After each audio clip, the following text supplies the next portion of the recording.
E aí, pessoal, outro tema muito relevante que eu tenho escutado frequentemente, eu vou dar minha opinião, é o seguinte: a chamada pressão de seleção. Porque eu acho que essa expressão, porque eu acho essa expressão uma coisa que não faz sentido algum. As provas, por mais difíceis ou mesmo não tão difíceis, digamos mais acessíveis que possam ser, elas não pressionam a seleção dos cães. O que as provas fazem é direcionar a seleção. Há um direcionamento. Eu não posso falar em pressão feita pelas provas ou por quem quer que as faça dentro das provas. Esse direcionamento depende dos critérios, dos métodos de treino, do jeito de julgar, que podem levar a seleções melhores ou piores, seleções mais acertadas ou menos acertadas. Vamos lembrar um pouquinho o que é o conceito clássico de seleção em cães de trabalho. Você pega um cão, filhote ou não, treina ele, titula ele, compete e escolhe os melhores ou aqueles nos quais a gente vê qualidades que a gente não vê em geral em outros cães e utiliza esses cães na reprodução, sempre tentando combinar linhas de sangue. Então você tem que entender, tem um conhecimento médio alto de genética, quem se intitula criador. Você adiciona a isso saúde e as certificações de saúde. Você adiciona também a isso longevidade. Tem-se então o conceito do que é uma ótima genética. Esses dois grandes tópicos que eu falei: o treino, a titulação e a saúde e as certificações. Aí você tem uma ótima genética. Um cão de ótima genética você pode treinar para a grande maioria das coisas. Ele não é um cão limitado, mas você precisa ter a boa genética. Não há então pressão de seleção. Há a seleção, tão somente a seleção. Por quê? Porque ou o animal se enquadra na seleção e está dentro do programa de criação, ou ele não se enquadra na seleção e está fora. Há um direcionamento para aqueles que se enquadram, mas não se pode falar que as provas pressionam a seleção, especialmente as provas de hoje em dia. Você acha que uma prova de BH, uma pergunta, você acha que uma prova de BH vai pressionar alguma seleção? Porque ela também é prova, não é? A prova de BH é uma prova, é um teste. Então, você acha que essa prova de BH, o teste, vai pressionar alguma coisa? Você acha que os fracassos de alguns clubes importantíssimos, de algumas raças, em selecionarem os cães do jeito que eles fizeram, como exemplo, um dos mais recentes, recorrentes e importantes fracassos na maneira de selecionar, o clube alemão do Mali. O clube alemão do Mali fez uma aberração, porque os caras estavam na Alemanha, estão na Alemanha com uma tradição centenária do Schutzhund,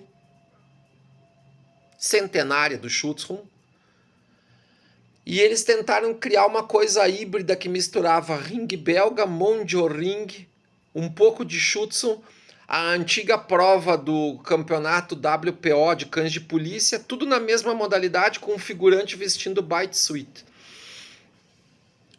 O que aconteceu? O sistema fracassou porque os critérios já estavam errados. Eles tentaram fazer uma coisa muito bonita na teoria. Na teoria era linda a ideia, na prática saiu uma catástrofe. O resultado disso é que nós temos, além dos problemas de saúde que eles não tinham, a maioria dos cães, a imensa maioria dos cães originários dessa seleção, desse clube, são cães fracos. São cães emocionalmente fracos que não são capazes de passar num teste natural. O que é um teste natural, Léo? O teste natural é aquele que você vê a reação natural do cão. Você não fica criando um circuito como se fosse uma mini Olimpíada ou um circuito de vários obstáculos ou aquelas pistinhas ridículas que fazem os filhotes passar. Não, você não cria nada disso. Você simplesmente vê a reação natural do cão. Quando o cão sofre um impacto de ficar receoso com alguma coisa, você vê o quanto ele demora para se recuperar disso, desse estímulo. Isso é um teste natural.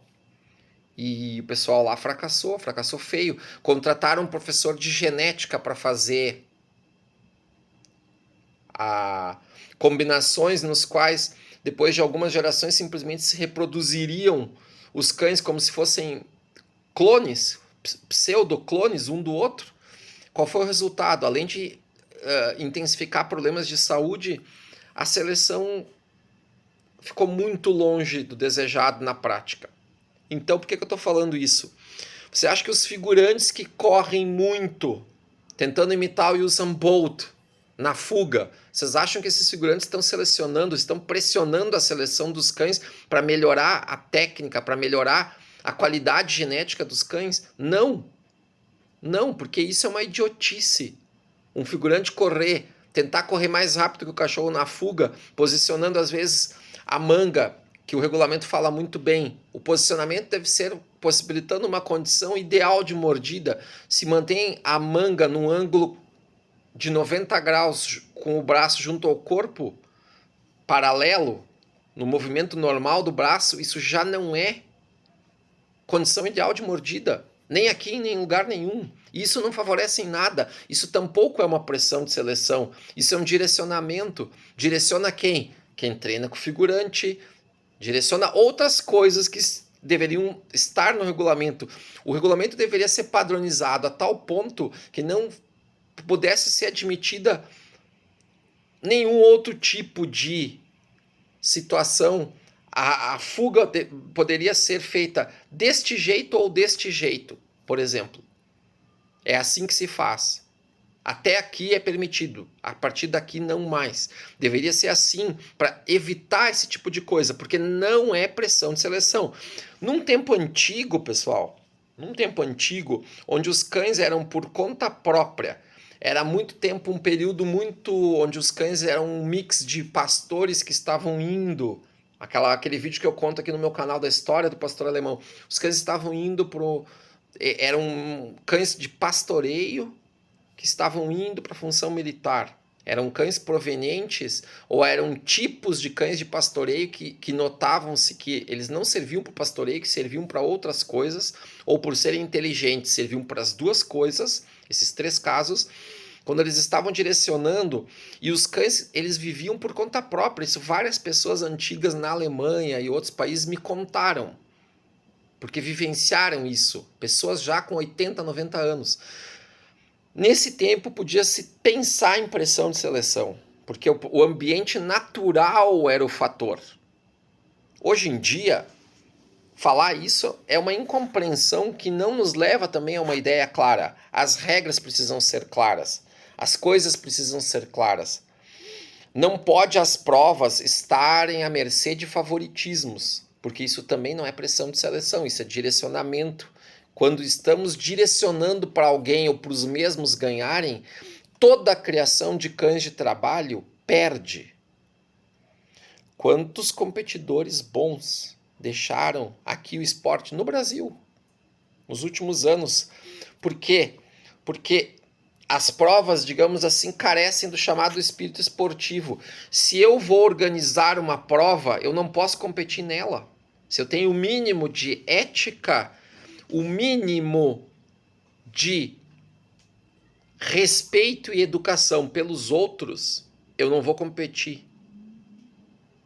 Se eu estou organizando.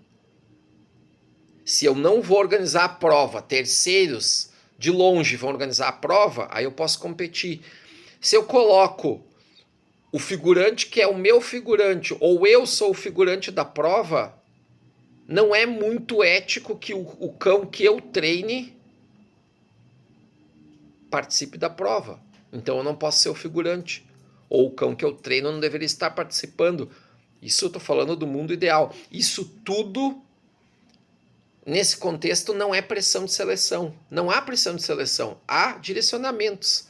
tanto do direcionamentos desejáveis, como os primeiros que eu falei, do regulamento, da questão do que é a seleção mesmo, isso é desejável, e há essas coisas indesejáveis. Então é muito importante que a gente também pense nisso e que a gente lute para que, quando tiverem esses direcionamentos, essas coisas às escuras, às escondidas, essas coisas que não acrescentam transparência ao esporte, nós não podemos exigir que sejamos respeitados pelos outros de fora, que sequer entendem o que é o esporte, se nós mesmos não nos damos as condições para que um respeite o outro. E não é respeitoso e transparente essas atitudes às quais eu mencionei anteriormente. Então, para finalizar o vídeo, não há pressão de seleção. Hoje em dia, há direcionamentos. No meu ponto de vista, há direcionamentos. Entender as coisas assim nos facilita em muito a questão da criação e do próprio treinamento de cães, sejam eles para Schutzhund, sejam eles para a moderna versão do Schutzhund, seja para cães de guarda ou polícia, que são, na minha opinião, as 3 atividades mais nobres que existem dos cães, dentre outras, que a gente não trabalha, mas que são igualmente nobres também. Tá bom, pessoal? Valeu e até o próximo vídeo. Tchau, tchau.